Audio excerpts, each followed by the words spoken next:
Mari kita sekarang belajar dari kisah Raja Uzia. Segenap bangsa Yehuda mengambil Uzia yang masih berumur 16 tahun dan menobatkan dia menjadi raja menggantikan ayahnya Amazia. Uzia berumur 16 tahun pada waktu ia menjadi raja, dan 52 tahun lamanya ia memerintah di Yerusalem. Nama ibunya ialah Yekolya dari Yerusalem.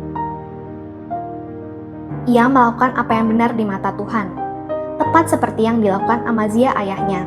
Ia mencari Allah selama hidup Zakaria, yang mengajarnya supaya takut akan Allah. Dan selama ia mencari Tuhan, Allah membuat segala usahanya berhasil.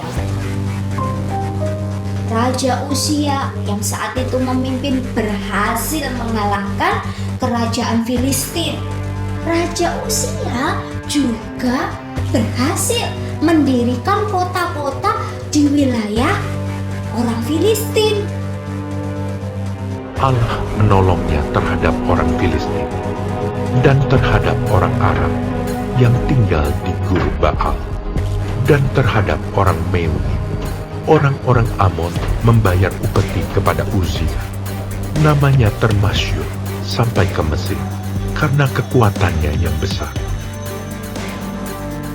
Uzia mendirikan menara di Yerusalem, di atas pintu gerbang sudut, di atas pintu gerbang lebak, dan di atas penjuru, serta mengokohkannya. Ia mendirikan juga menara-menara di padang gurun, dan menggali banyak sumur, karena banyak ternaknya, baik di dataran rendah maupun di dataran tinggi. Raja Uzia punya banyak pegawai yang memperhatikan pertaniannya, memperhatikan kebun anggurnya. Banyak petani yang mengelola, menanam, bekerja di kebun anggurnya. Dan hasilnya luar biasa. Tuhan memberkati dengan begitu luar biasa.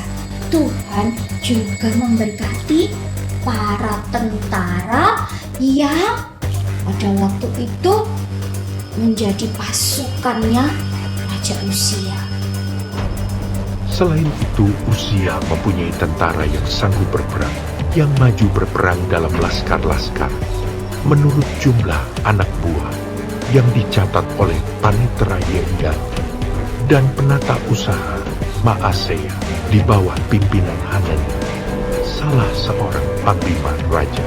Kepala-kepala puak pahlawan-pahlawan yang gagah perkasa itu seluruhnya berjumlah 2.600 orang.